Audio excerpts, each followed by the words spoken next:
Hello, everyone. This is Charu Varadarajan from Berkeley Lab. So thanks for joining our webinar on model data archiving. If all of you can just mute your phones, I'm getting some feedback here.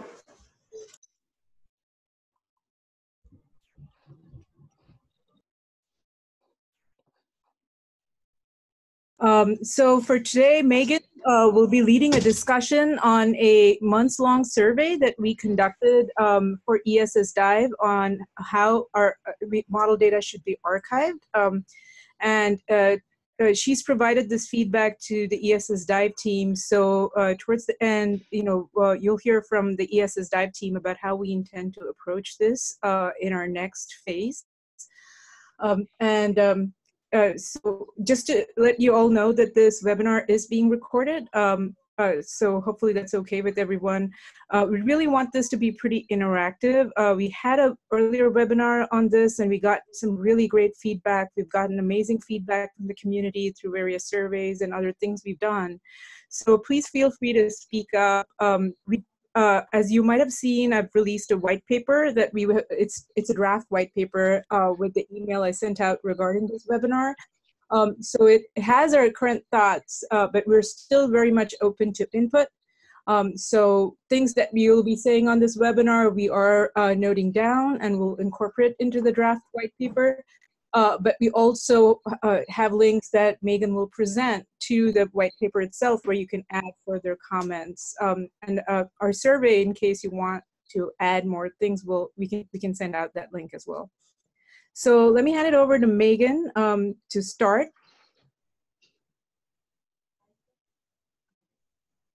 Okay, thanks. Good morning, everyone. Thanks for signing on this morning. Like Charu said, I'm going to start off by sharing the results of our community engagement efforts to assess what the DOE's or system science community is needing in terms of model data archiving and use of that data. And then in the second half, Charu and Treyas will present the ESS-DIVE's proposed response to address those needs in the short and long term. And I'd like anyone to, comment as I'm going along. You can do it through chat questions or just chiming in because we'd like this to be interactive. I will be, pausing before the last section on the approach of ESS-DIVE, so we can also use that time to discuss any questions. And I just want to make sure that everyone's being represented also in this. But what we have here are presenting today is based on who we've been able to talk to through interviews and surveys. So I'll just dive right in. So first, to provide some context and background on the unique nature of ESS researchers' data that's generated. It's vastly diverse because of all the different scientific domains and questions being asked, but also because of the huge array of spatial scales and temporal scales from soil poor to global systems. And the MODEX approach of integrating modeling and measurement experiments to inform one another is critical to the advancement of this science. And in order to support that, data management and cyber infrastructure and software development are critical to support this, which is where ESS-DIVE has come in to help support this and serve as a long-term repository as well, which was launched in April of 2018. And currently, a user can upload any type of data into ESS-DIVE through both the web portal. You can create one or multiple different data packages or through an API. And the limitation here currently is the size of that data. So right now we have a 10 gigabyte per file limit on the web interface and then 10 gigabytes through the API. And we also have project spaces for individual DOE projects or anyone that's interested in bringing in data from different data packages or on a specific topic, for instance. And so those data packages, once they're uploaded, are assigned a DOI, and those are archived at NERSC with replications made through Data One, since we're a member node at NERSC. And we also work with NCs on that replication process. And so throughout this talk, we're going to be talking about model data, and what we're referring to is not, not just the outputs, but in terms of the outputs, it's anywhere from the raw outputs to the spin-up files used to generate those, the restart files, test data files, and then the higher level outputs that were post-processed for publication. There's also visualization files, the model code itself, all the different inputs and the scripts that were used to generate those and set up and initialize the model runs, parameterization scripts, and post-processing and visualizations. There are a collection of model data currently stored on ESS-DIVE. I showed this in the November webinar. This is Anthony Walker's data set, which is a good example of model data being curated with specific standards taken into account with good documentation. And currently we just have a small set of model data, and they're not anywhere near the large size data that's being generated. And so that is one of the main reasons for doing this assessment, is that the ESS-DIVE isn't optimized yet to support model data archiving. There's architecture and software limitations around how much data can be uploaded, what can be stored in terms of volume, and being able to distribute data when it's really large size. The web interface is also not the best tool for uploading or downloading large data sets, and so the API has been the preferred method for automating that, but it does not scale to large model data. And importantly, we've to date lacked the community consensus around what the community needs. And so this was the main objective of this study, was to gather that information through interviews and an online survey to see what it was exactly that the community is needing for archiving, but also how they want to use that data and integrate that with other published data online. And so all of this information was to be synthesized into a white paper, which was sent out to everyone, and it outlines those results, but then also the response of ESS-DIVE to address those needs in the short and the long term. So in this next section, I'm going to present how we actually engaged the community, the timeline, briefly what type of background research we did, the survey questions that were finalized through input from the community, and which groups were ultimately represented in the white paper.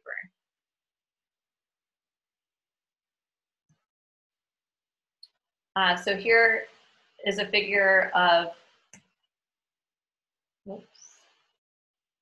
the community consensus process that ESS-DIVE uses, this one specifically for creating a white paper to inform development of ESS-DIVE. And so initially, there's the background research, which informs what types of questions we need to be asking the community, and then drafting a white paper on those results, and getting feedback, which is what we're doing today and we plan to do moving forward, and then revising it, having this final community consensus around the white paper, which can drive what the future direction of ESS-DIVE development. And so the beginnings of this white paper began back in February 2019 at the Cyber Infrastructure meeting on model data, which generated the precursor white paper to this project, calling for a need for that. And I started in October of last year and did background research on different archiving approaches that are already being used for model data. And then we had the November webinar for ESS-DIVE where we discussed our plan and what the questions were that we wanted to ask, got feedback on that and finalized the feedback form, sent that out. And that was available through the end of January to answer. And then we conducted one-on-one interviews. We also visited LANL to discuss these questions with various groups. And now we're doing this webinar and plan to finalize the white paper at the end of May. So the next few slides are just going to reiterate what type of background research we did to look at different options for serving up big model data and how we're going to approach that. And so we looked at the Earth System Grid Federation, or ESGF, which is largely funded by the DOE, and it supports the climate CMIP data and is optimized for their CF standards. It's a federated system where it has, there's no centralized node. You can get access to metadata, all the metadata from different distributed nodes across the country or possibly the world. And importantly, though, it's different than ESS-DIVE in that it doesn't guarantee to be a long-term host of the data or to follow digital library standards. And it uses a different DOI minter.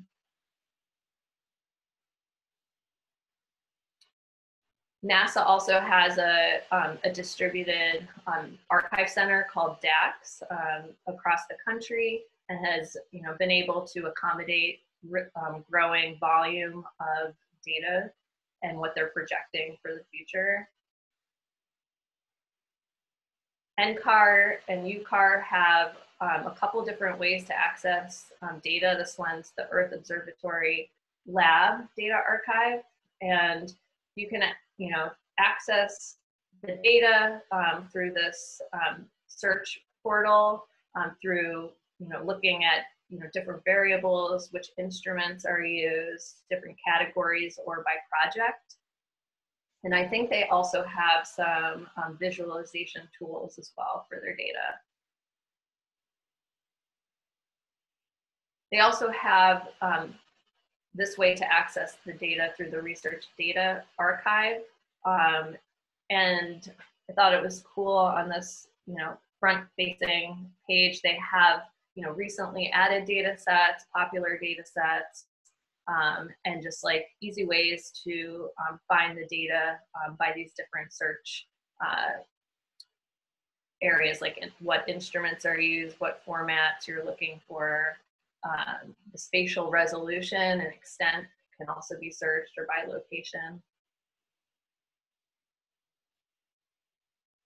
Cyverse was originally an NSF-funded platform, which focuses primarily on data analysis and cloud computing, and it also issues DOIs as well.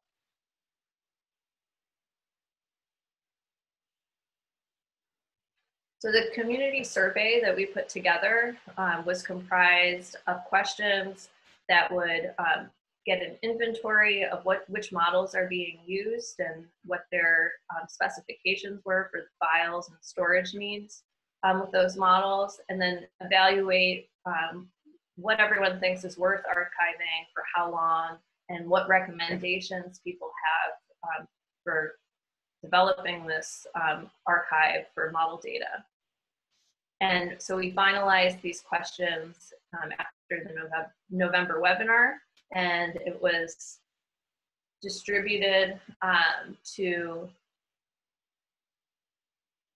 oh, actually, first, here's all the questions.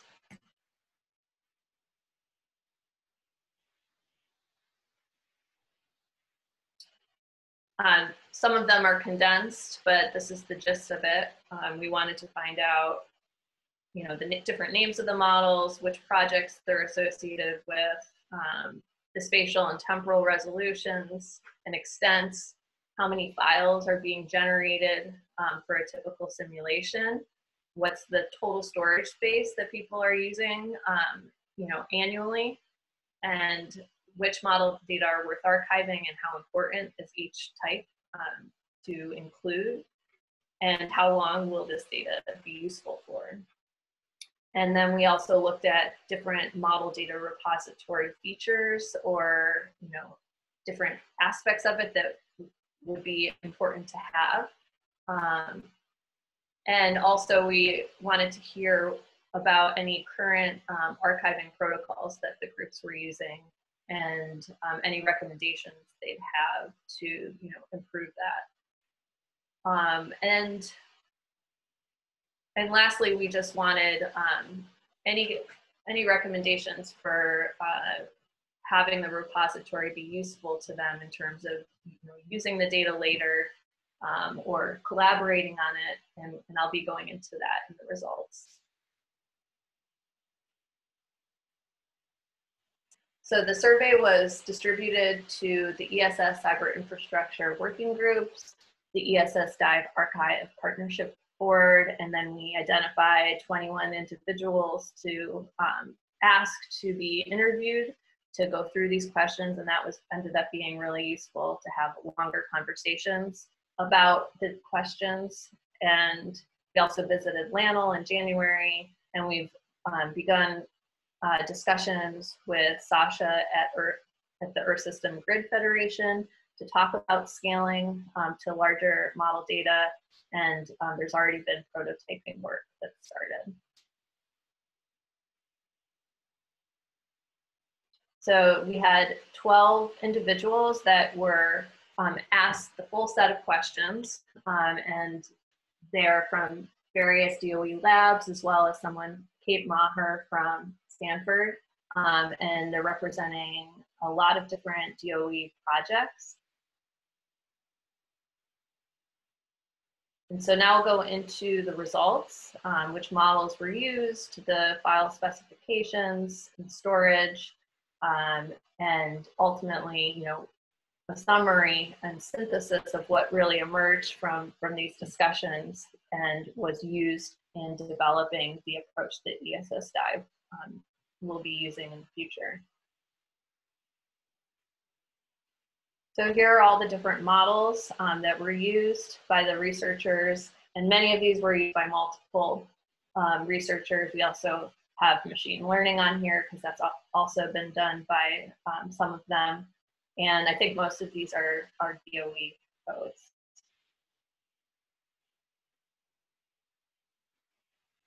So through the responses, it was clear that the range of different files are just as vast as the content. The total files per simulation can range from 5 to a few million, with an average file size from 100 megabytes to 2 terabytes. The total current storage, when asked about that, ranged from 100 megabytes to a few hundred terabytes. However, most of them were less than a terabyte, with a median of 650 gigabytes for each modeler. Most of the files that were being generated are HDF5 or NetCDF files, but there's also some text files, visualizations, and some scripts, as well as workflow files like Jupyter Notebook.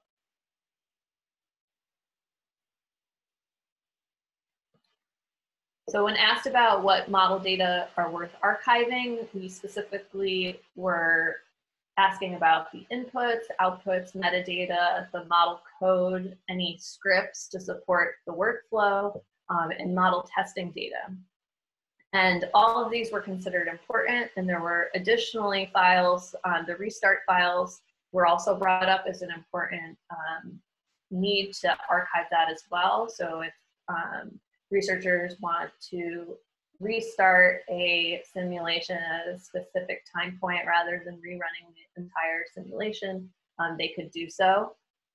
And there was a range of different responses about ultimately what would go into the data package. At a minimum, it was clear that we needed journal-specific requirements to help standardize that, since they're asking more and more for their publications to archive the data and supporting information.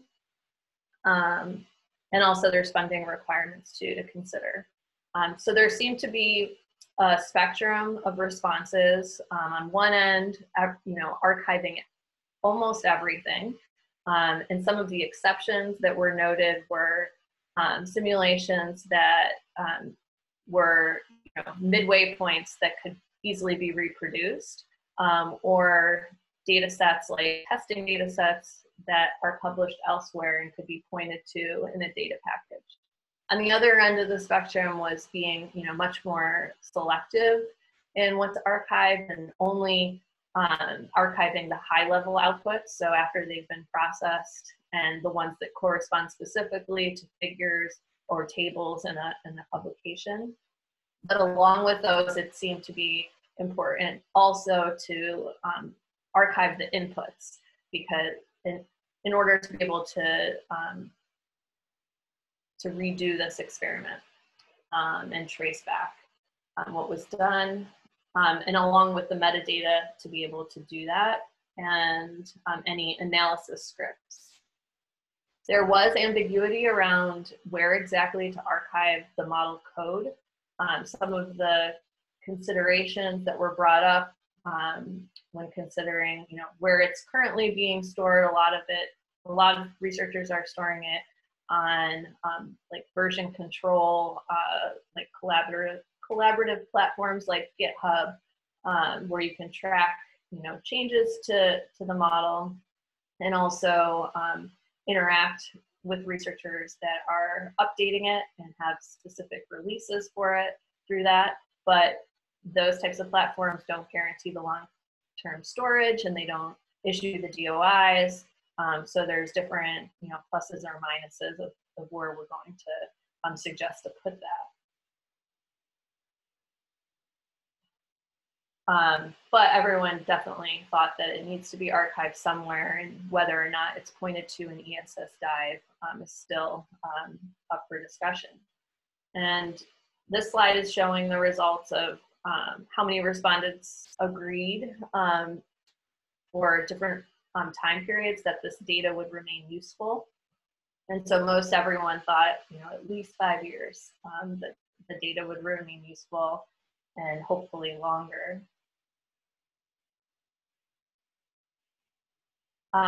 When we discussed the relative importance of having different features and aspects to the data repository, such as data sharing, data preservation, making sure that the standards support reproducibility, have clear documentations, and support tools that are going to make it usable.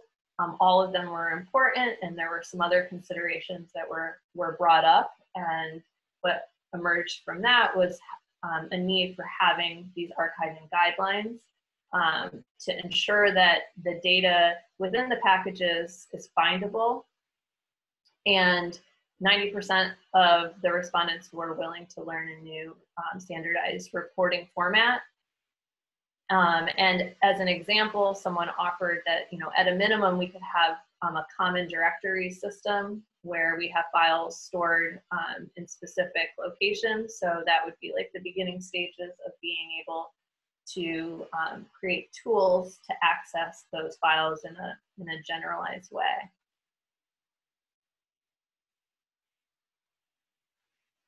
It was also brought up that data sharing would be, an important capability to have on ESS-DIVE, so that modeling groups would be able to collaborate and update that data, since model data is very dynamic up to the point of publication. And something that would need to be addressed is versioning, so that could be tracked over time, and potentially go back to previous versions. Having data interoperability with other data centers was really important to many of the researchers. And also some of them mentioned having computational functionality would be helpful.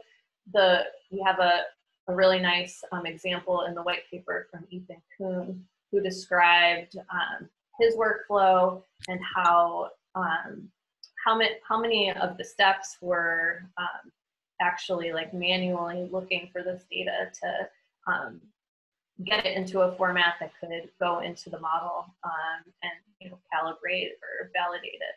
And so in order to scale to a larger spatial extents, that would need to be much more automated. And so some of the things that are needed is to be able to draw in more than just ESS-DIVE data, but external databases like other Data One member nodes or USGS National Map, and create tools that would be able to integrate this data and even have simulation capability on that within project portals. And so here's just a summary of the community needs.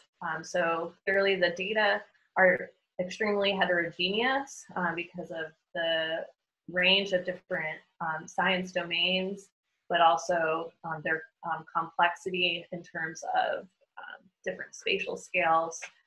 And it's growing in volume with greater and greater resolution, high resolution simulations for longer time periods, and also all the different ensemble model runs that are being performed more frequently. And there's this disconnect between the model data and the observational data, which needs to be addressed, and which will help with workflows and making them more fluid and automated. And so a very tangible first level need for most of the researchers is just to have a place to be able to archive their data associated with publications to meet journal and funding requirements. And then secondly, start developing a standardized model to archive pipeline and data to model pipeline, and really building more tools to support that. And so some of these ideas for the pipelines, a lot of this is just reiterating, in order to do this model to archive pipeline, we're going to need community-informed guidelines to create these standardized packages so that tools could ultimately be developed to support that. And we need to figure out a path for supporting packages that are greater than 100 gigabytes, which is a threshold currently with ESS-DIVE. And then we have a need for extracting specific subsets of model simulations. And this is referring to being able to just easily put together a data package based on your final results. And then having project portals for sharing and collaborating pre-published model data, and in the long term having tools that automate the process of generating the data packages. In the data to model pipeline, it was clear that we needed support for different types of files that are being used in the simulations. So trying to get the measurement data into these formats is needed, and interoperability between not just the data packages on ESS-DIVE, but other data centers, so that the model data integration can fully be realized.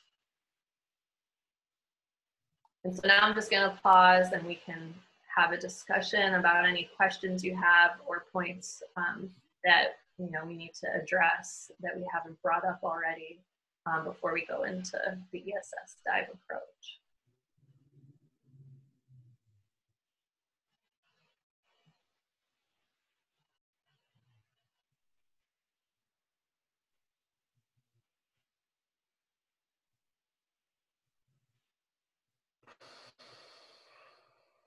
And I just entered in the chat window, I put in the link to our white paper Google Doc that we're accepting comments on as well. So if you want to write in some comments, you can do that, but feel free to speak up at this point. Yeah, we'll have that document available after this too, so you can add in comments after the talk too. Looks like we need to request access in order to provide comments. Oh, really? Let's see. Well, I'll have to figure out how. Maybe, or I'm just not understand. I mean, I can make the request. I just didn't want to pester people. I think I should be able to. I'm misreading. The sets on it so that you don't have to and then you access. want this shared broadly. So by the way, this is Bruce Wilson from Oak Ridge and the Oak Ridge DAC. There's some things here that are very relevant to the NASA ESDIS community. So with your permission, I'd like to share that within ESDIS as well. Sure.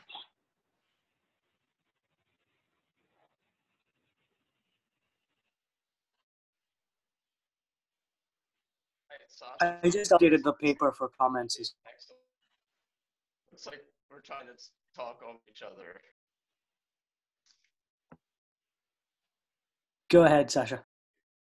Okay, yeah, so first of all, this was really excellent. And as kind of an outsider to ESS-DIVE, though, we definitely talked about sort of integration and interoperability with ESGF. Even the seems to be a lot of kind of community overlap with, I guess, ESS and what I'm familiar with in the climate community. So I'm hoping, we can continue to explore sort of opportunities, I guess, thinking more broadly beyond, okay, the data's live, but now different people want to get the data and do analysis, and what sort of platforms can we use? For instance, we're working on sort of a Jupyter-based platform backed by compute resources. So the original sort of motivation I had is for climate, but especially if there are sort of cross domain interest. So I'm just hoping I can sort of keep that sort of on the radar for the future. I think that would be really good. Sasha, I think you were breaking up a bit. Could you type in your question? Or maybe it's my did others hear Sasha's question, or was that just Yeah, no, it was breaking up. So it'd be great if you could type in your question, Sasha. And while we're waiting for that, we have one question, Shreyas, if you could answer it. Yeah, so there's a question on Slack on the chat from about if ESS-DIVE is taking advantage of cloud-based storage hosting solutions like AWS, etc. So currently ESS-DIVE runs on NERSC infrastructure and Data One infrastructure. We are looking to various options, including cloud storage, to sort of be able to provide a potential avenue for a replicated federated setup for our system. We're not doing it right now, but it's definitely one of the things we're going to be looking at moving forward. Whether or not we end up using it will probably depend on a lot of things, including storage costs, which have bitten other projects. So we're going to have to look into what the right solution there is, but it's definitely on the table. And just so everyone is aware, we still have a remaining section of the webinar where we will cover some of the features that ESS-DIVE is considering relevant to model data. So I think if people have additional thoughts on the survey itself or specific points related to the survey questions, Megan, maybe you could just bring up the survey question slide. We'd love to hear your feedback at this point, but we still have a few slides left to just cover what our ESS-DIVE approach will be.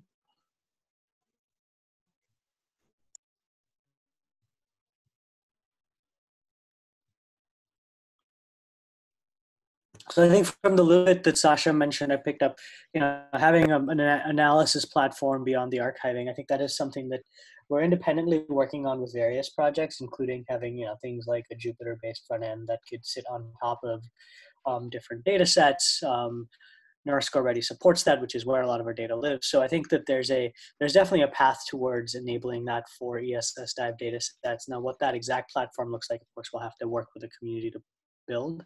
But there's definitely a few different efforts that are moving in that direction.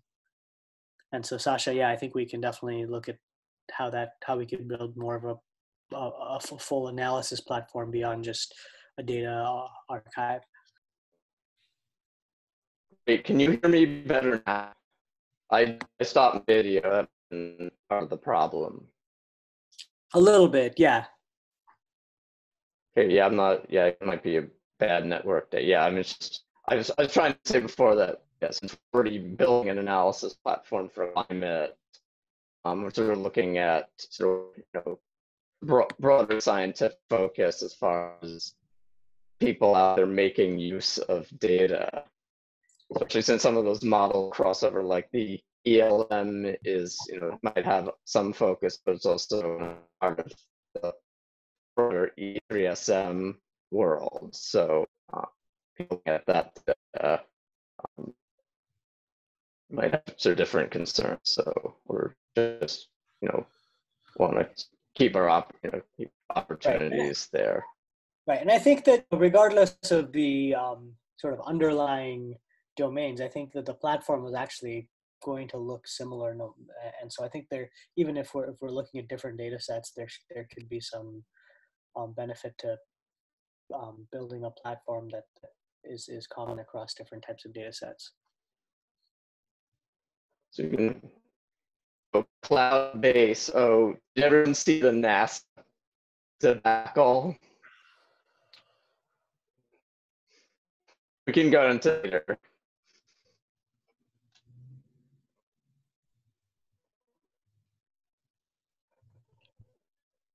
All right, Charu, do you want to? Really Sasha. Yeah, Sasha, we think we lost you again. But okay. Charu, do you want to continue? Yeah. So if people have thoughts, I think let's just move on, because it'd be easier to perhaps give your comments on the chat.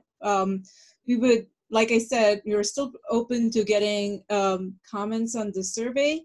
If you agree with our survey, that's great, and the results. If you think you've seen something here that it doesn't really, your use case is particularly different, feel free to reach out to us, and we are willing to take your comments. So I think we'll just, move on to the rest of the slides, and then we'll just open it up to a general discussion, and you can give comments on the survey questions, but also look at what ESS-DIVE is going to propose.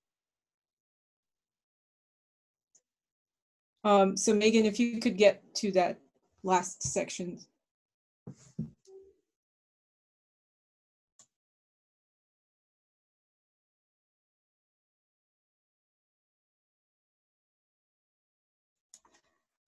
All right, so given the feedback we got from the community, one of the nice things is we've been thinking about this for a while. We've heard your feedback over several years. So we actually had started some of the capabilities we've been thinking about for a while and have started prototype work on. So I'm just going to walk you through a few things that either we're proposing to do over the next 3 years, or things that we've already started as either prototype features or features that exist that we can use to meet the modeling community's needs. And then it's mostly focused on what we're going to do for the next 3 years. Some of you might be aware that we actually are going to be putting in a new proposal this year for renewal. So a lot of this is going to sort of gear towards what we want to do for the next 3 years. But we also have sort of a longer term vision for how we think ESS-DIVE can serve the community. So next slide.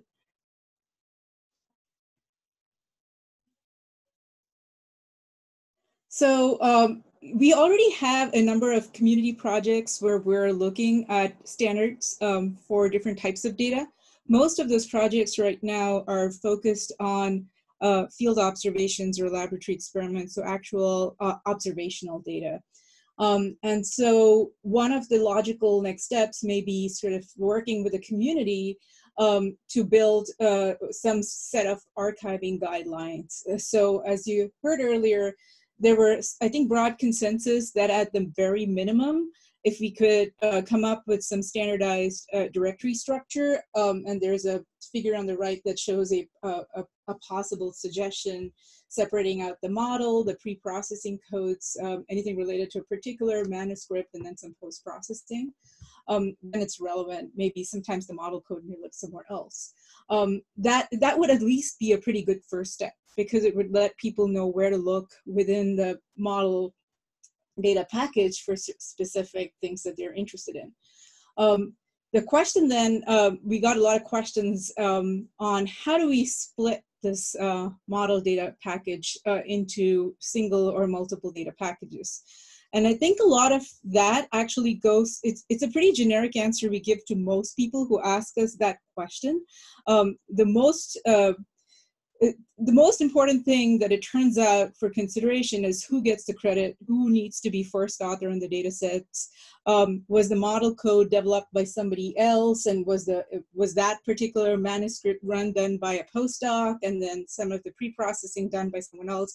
I mean, a lot of that really depends on who needs to get authorship on that data package, and that's usually a pretty good rule of thumb for how you split data packages. But other considerations may be also how you think the data might be used, whether it's useful to have everything in one place, or whether it's better to actually split things because some of the pre-processing code may apply to multiple papers that you've done. And then the other piece of it to think about, for example, with the model code itself, is whether something lives elsewhere. So if there's a link that you want to point to some other data, some other location, then it makes sense to split that out. So there's a few things we can give guidelines on whether we should group it or split the data packages. There's also the topic of standards came up a lot for reusability, as Maegen mentioned. So, you know, the FAIR principles that for data findable, accessible, interoperable, reusable are now pretty well accepted within this community. AGU has been really pushing that. So, you know, people thought for getting that data to be truly reusable, that the files should be machine readable, that we have critical metadata associated with the metadata files, and also having in the headers especially, and also creating workflow documents. So these are all things we could work with the community. We have, you know, similar to how we've done some of the community, other community standard projects. So next slide.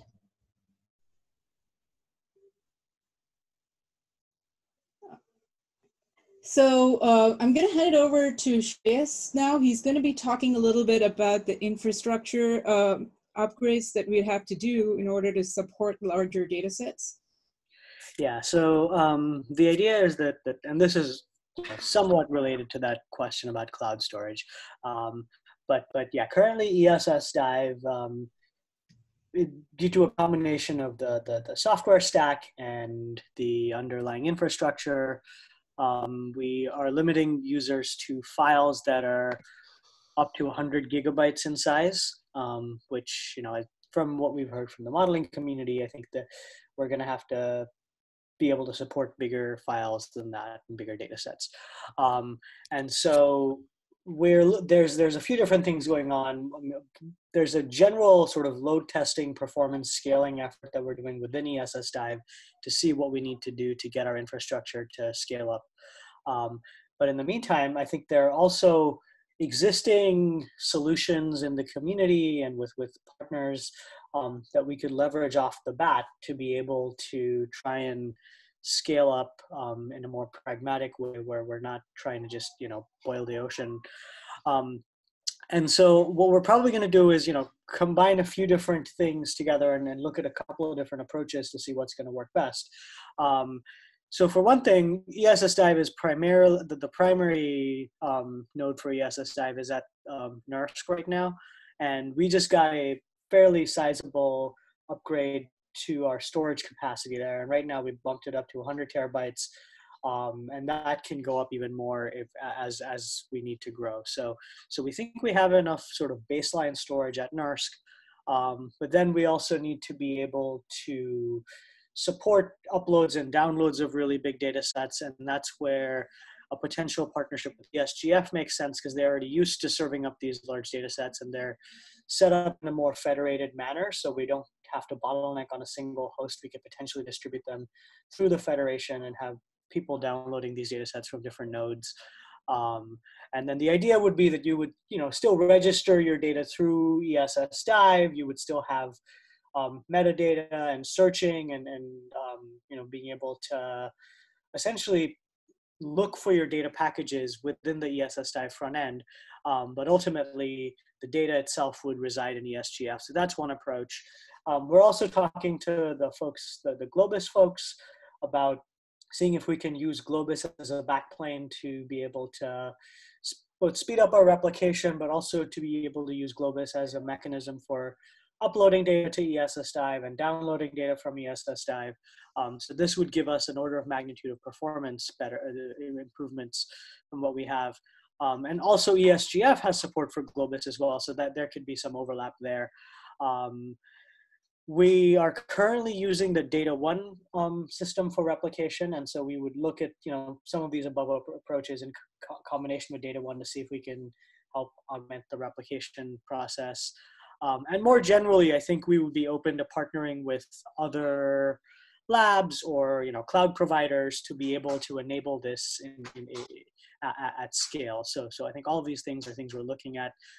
The thing to point out, I think there's three real sort of pieces to this whole scaling thing. There's storage, replication, and data transfer. So that's uploads and downloads. So we have to look at scaling from all three fronts. So yeah, I think that sort of covers our different approaches. We don't have, and the final solution will be a hybrid of these things, but these are all things that we're actively looking at and are prototyping. Next slide, please.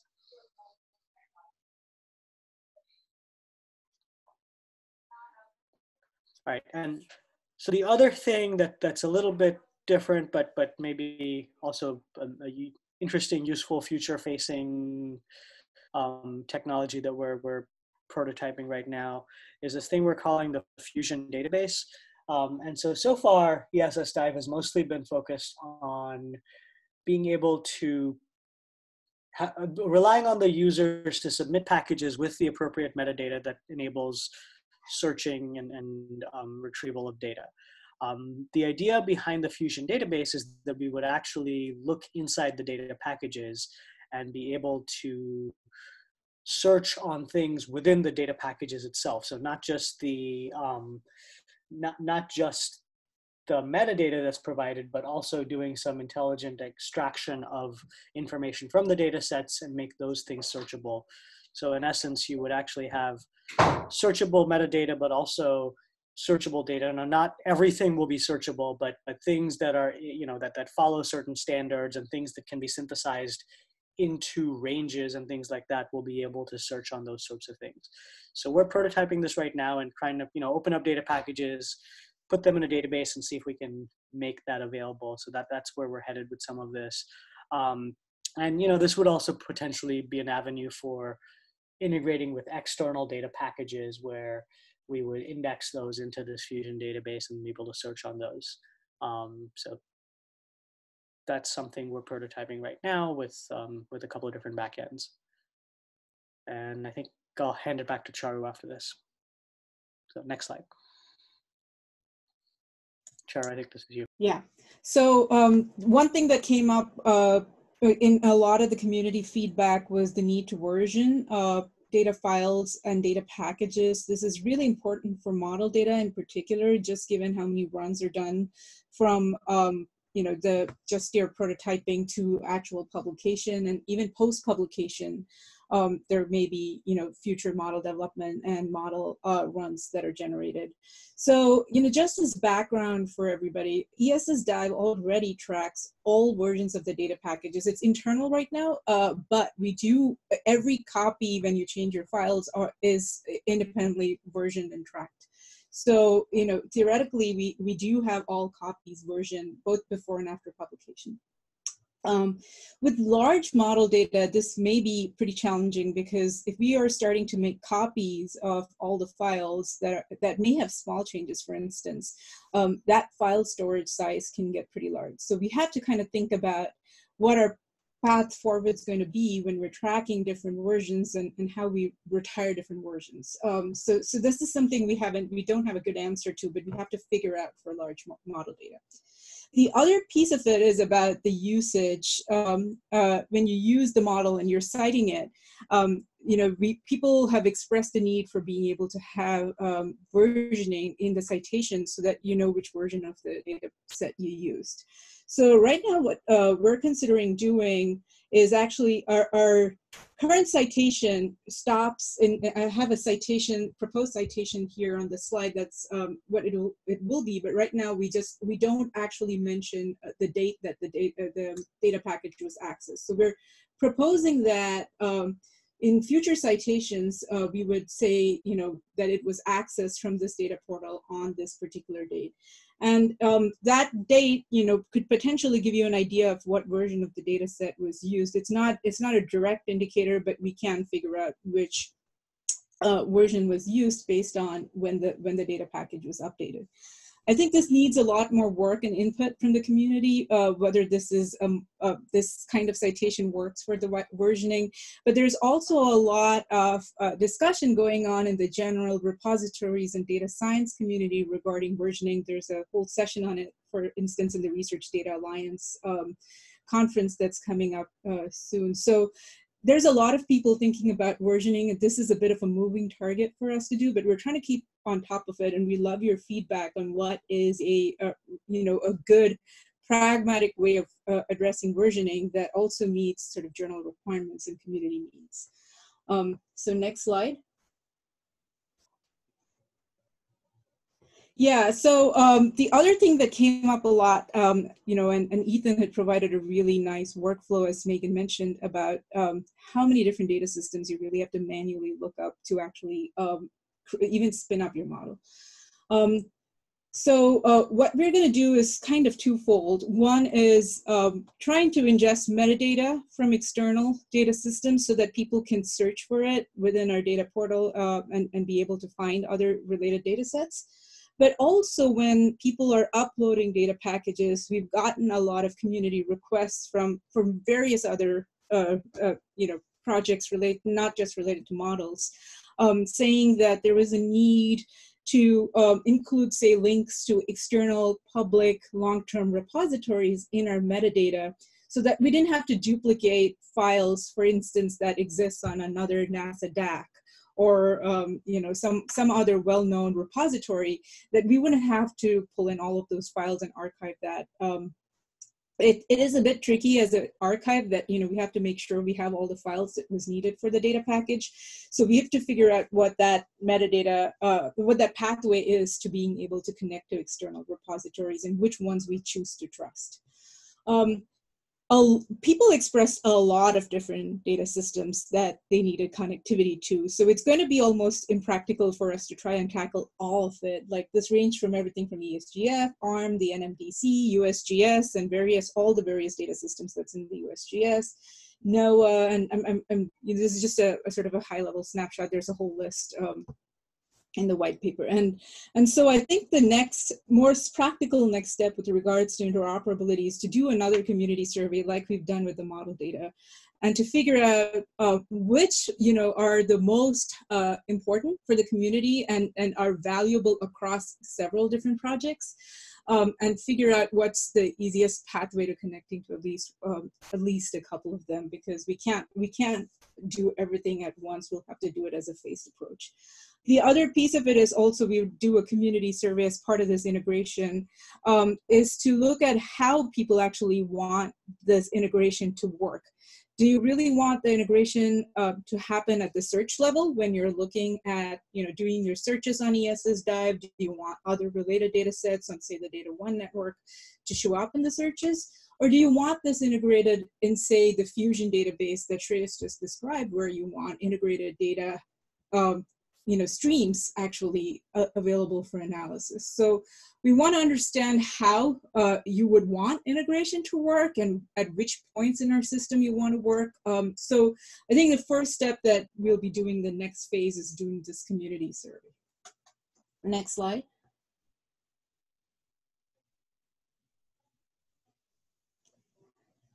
So then people also said that they wanted to have collaboration spaces where you could work on models together. So for those of you who were on our portals webinar last month, we have a new feature that's rolling out that can potentially help a little bit with this. It's called portals, where portals will allow you to create a set or a collection of data packages. Here, for instance, I pulled a snapshot of what we presented last month, showing sort of what a spruce portal would look like. So these are all the spruce data sets, all the project data sets bundled together, and then it's got some custom branding like the logo, some colors, as well as some information about the project, who was involved in it, what the context for the data collection is. And what this enables is that the project's information is preserved for the long term. And you can also sort of view all the project's data sets together. You can view the metrics, the summary statistics, the downloads for a particular project together. This is not just limited to projects. You could also do that as thematic collections. So if there was a particular model and you wanted to track its usage or something like that, you could even create thematic collections. This is sort of our phase zero of what we think as collaborative project spaces. That's been something we've been always envisioning, was that projects would have the ability to create their own space, manage their own data packages within this space, and have some administrative capabilities for groups management, as well as for managing the data packages through, say, some of the data managers for the project. But it also can help enable some collaboration within the project. So we'll be thinking about how we want to build out project spaces over the next 3 years, and getting the feedback of the features that people would like to do within a project space, especially with regards to collaboration, would be really great. So next slide.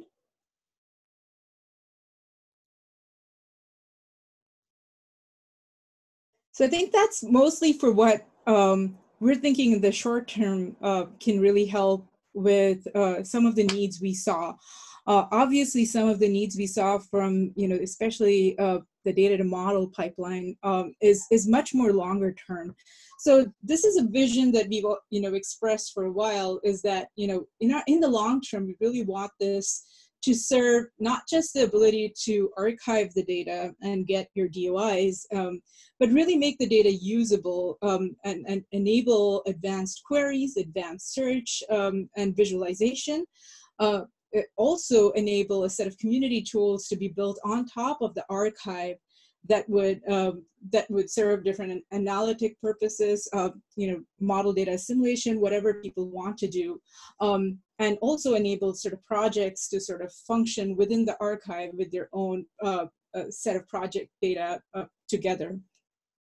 And as we talked about, being able to pull in data from other databases to enable some of this analysis. So this has been a long-term vision. We have sort of a longer list. I do want to say that it's not just mechanistic process-based models that we will want to support. We are seeing definitely a growing interest in machine learning models, and that may present different challenges when we really start to get to it. But so we will be thinking both about process-based models as well as machine learning as we are going, in our long-term vision. So that's, I think, sort of the gist of where we think we're headed, both in the short and long term. And with that, I just want to end with acknowledgements. Really thank you for everybody who provided feedback. Oh, and here's the link to, there's the link for people to provide comments. So you can definitely go in and add more comments and thoughts. But yeah, thanks everybody who provided feedback. And as we said earlier, we're definitely open to more feedback and questions. And thanks to the CESD Data Management for providing a small bit of additional funding for this effort. So this is actually a 1.5 hour webinar. We are at the 11 o'clock mark, but we do have half an hour left for questions and discussion.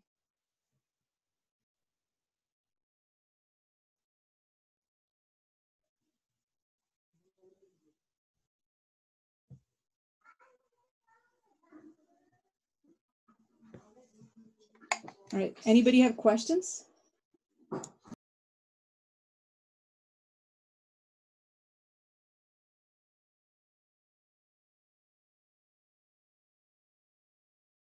And if people have thoughts on our general direction, we'd love to hear that as well. And if that seems to be reasonable.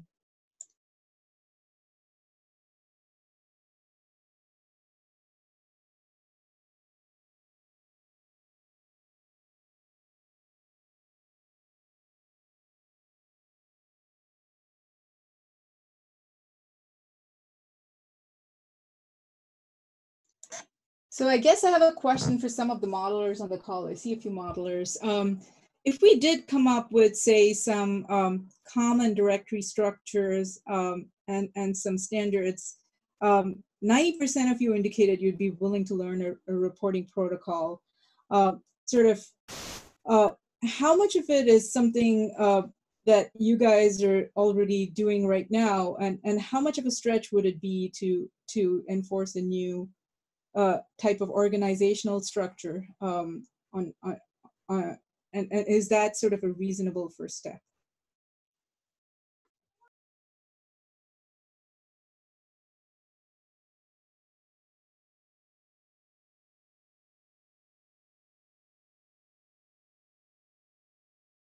Yeah, this is Scott Painter.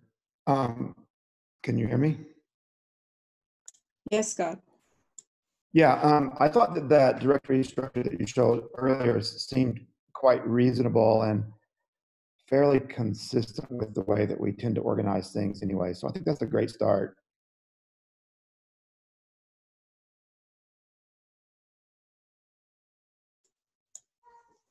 Thanks, Scott. We have a question from Terry on the chat. She says, are you looking to add model data fields to the metadata editor, or will the current structures suffice? So probably not directly on the metadata editor, because that's really at the package level. I think the approach would be very similar to how we're approaching all our other standards efforts and observational data, which is to try to get the data files itself to have some metadata in a standardized format that really we can extract. And model data have already, some additional benefits that perhaps the observational data sets, some of them don't have, because, usually if it's NetCDF, and you use CF conventions, there's some standards and there's some ability to describe to have the files be self-describing in a way that perhaps observational data sets haven't quite gotten to yet. So I think most of it will be within the file structure itself, not at the high level. Did that answer your question, Terry? Okay, great. Hi, Charu. This is Tim Scheibe. I would agree with Scott that I think the use of a fairly simple, not too restrictive organizational structure, whatever it's decided on, would be quite reasonable.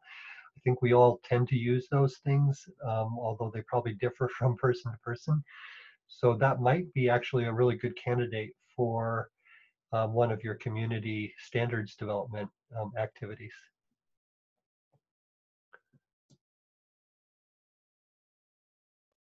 Thanks, Tim.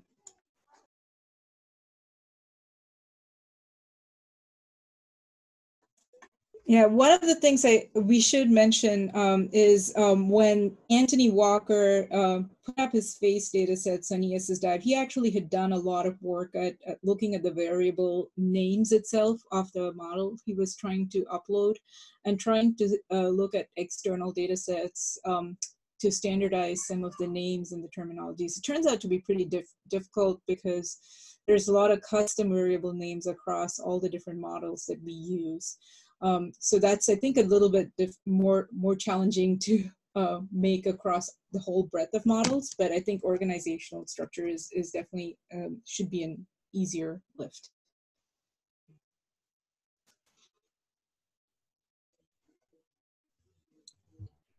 Hi, Drew. This is Ethan Kuhn. Can you hear me? Yeah. So I just have one thought on one aspect of code question. I think it's important that as this moves forward in terms of providing source code or how that works, we're a little bit cognizant of what that actually means and how to sort of specify an environment in which to work. So I'm just thinking as much, not just the sort of the simulation source code, but also even the scripts and so on. We've already seen examples where a data package that include Python code, well, great, except for that, actually recreating Python that was used in can be a problem. So I think it's important to sort of provide, in addition to directory research, to have some thought into what it really means to fully specify a set of packages, or how to document that a little bit. I don't think it needs to be provided into the source, right? I'm not expecting people to provide an entire source distribution of Python or something like that. But even just to say, okay, we've got an Anaconda environment file that fully describes it, or we've got some way of sort of fully specifying that source, I think is enough. But there needs to be a little bit of discussion guidance there across the to just sort of standardize that a little bit across the contributions of what this would look like. So Ethan, you were breaking up a bit, but I think I caught the majority of what you were trying to say. I think what you were saying is, in addition to all the code, if people could provide the dependencies and these, the basic requirement files, so that people could, make sure all the associated packages would be, installed when they were trying to run it. Is that the gist of what you were trying to say? Yeah, just sort of, recognizing what goes into documenting that kind of thing, I think is important. Yeah, absolutely. I think I agree. I mean, there was some discussion when we had the cyber infrastructure meeting last year about, Docker containers and encapsulating all the code within a Docker container. I think that would be sort of one extreme where, you have everything that you need fully encapsulated so people could just run what you had as a test bed. But sort of at the very minimum, being able to specify a requirements file with the dependencies does seem to make sense. So I think that's important to consider when developing these guidelines. So thanks for bringing that up. I mean, that will be sort of a separate effort. We'd have to definitely get, everybody's input on how we go about those guidelines.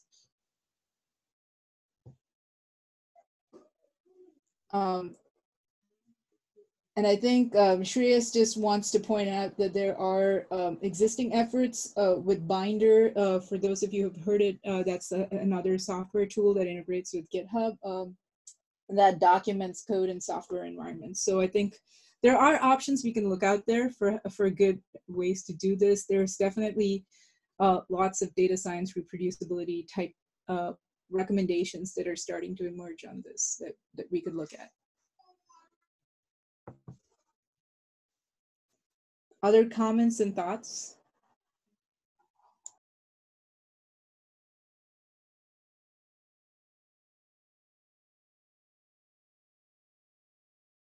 Tim had one that's in the comments or chat asking if ESS-DIVE is set up to allow pointing to external data repositories, and just commenting on how having the physical model somewhere else may be more useful than having it in ESS-DIVE.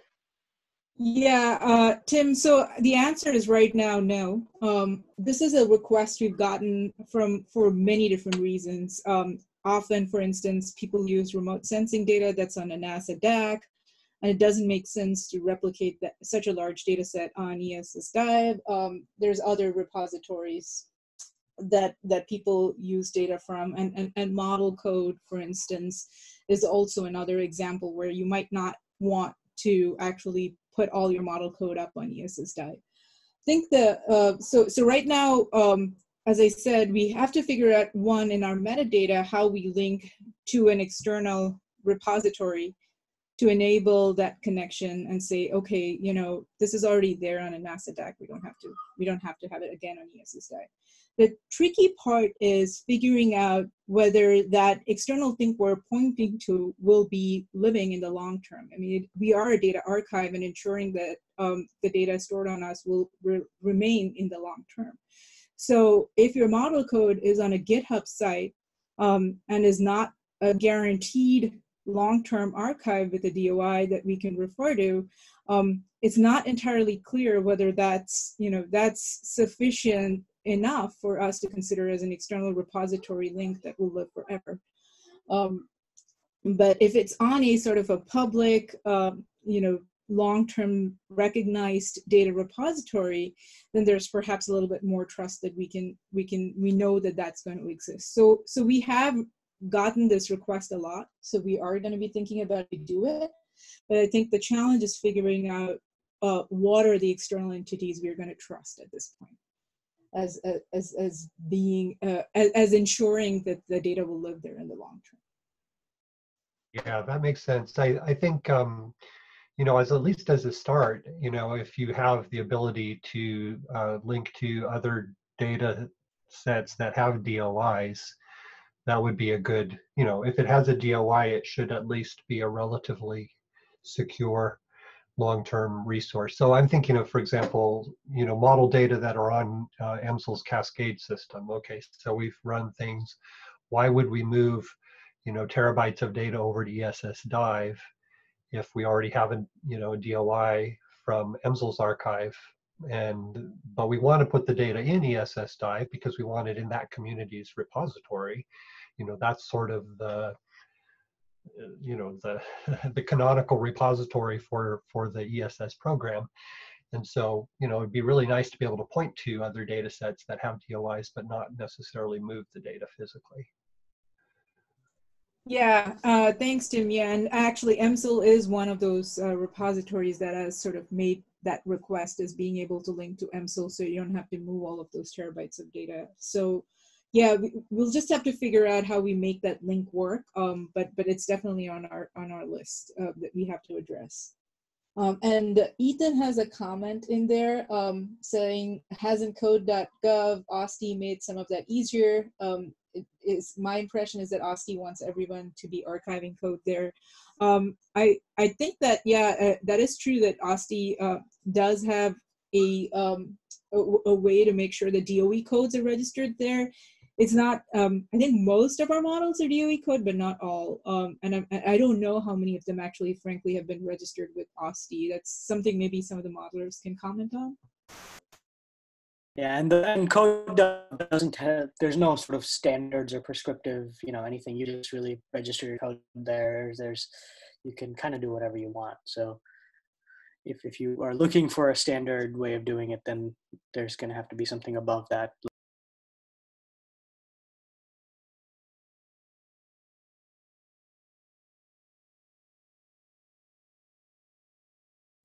And I think Bruce had a comment saying, maybe repositories that are core trust seal is certified as a signal for external repositories. That's a high bar and not a complete answer, but something to consider. So I agree.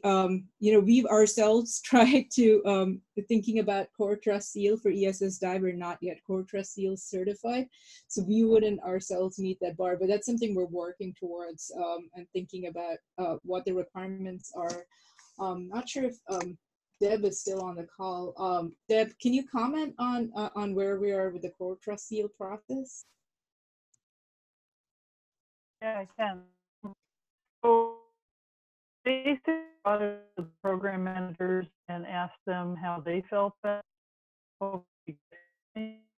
And they were lukewarm. They said that if there was good experience, that maybe it wasn't such a big deal for us to do right now.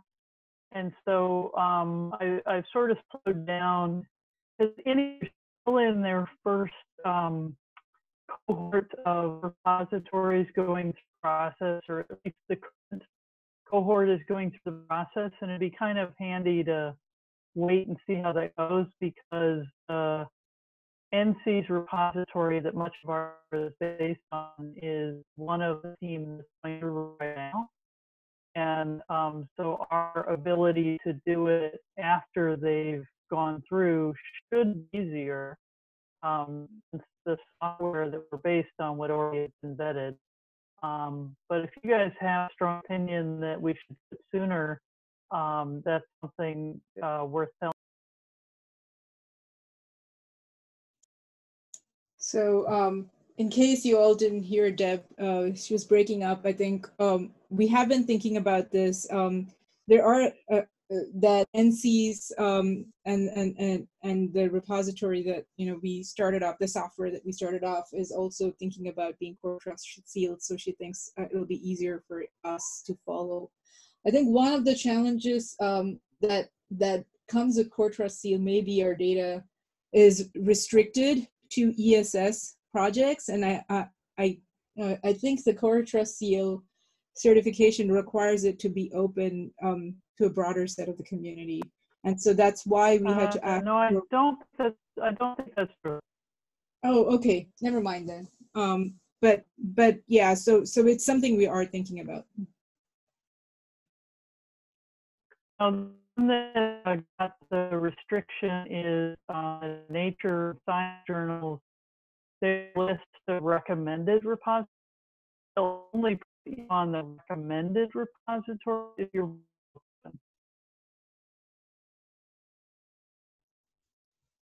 open. We might have lost Deb there, but I think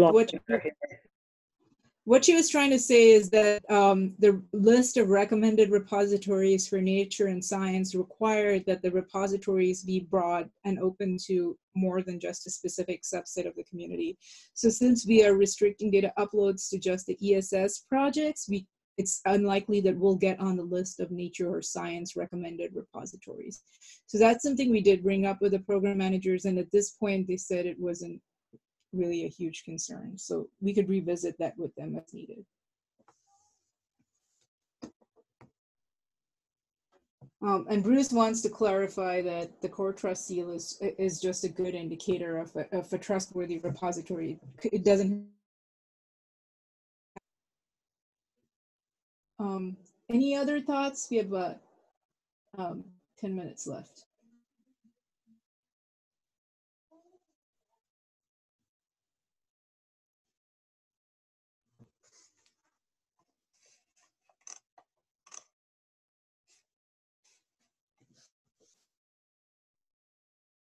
So if not, we can give you guys 10 minutes back. And so if Megan could just pull up the slide with the link to the document. Please take the time to give us more comments on the white paper if you think that it's not adequately capturing sort of your needs, your model needs. Well, we're pretty open to input, and you can always reach out to Megan or any of the ESS-DIVE team to provide feedback. We're always welcome to receive feedback on any of your topics, not just related to model data. So with that, we can end the seminar. I hope everybody is staying safe and everybody's families are safe. This is a So one of the things that, because travel has been really restricted and our ability to visit the different labs and sites are going to be restricted for a little while, I think what we're going to be doing is revisiting how we're using our monthly webinars to try to repurpose them to make sure that, you know, we're keeping you all abreast of everything ESS-DIVE is doing. I think going forward, especially with the PI and cyber infrastructure meeting not happening in person this year, we're going to think pretty hard about what a series of webinars would look like starting April onwards.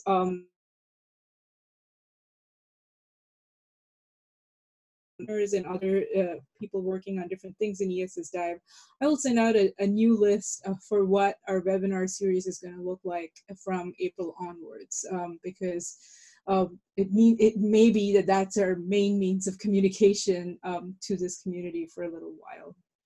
So thanks everyone, and you know, stay safe.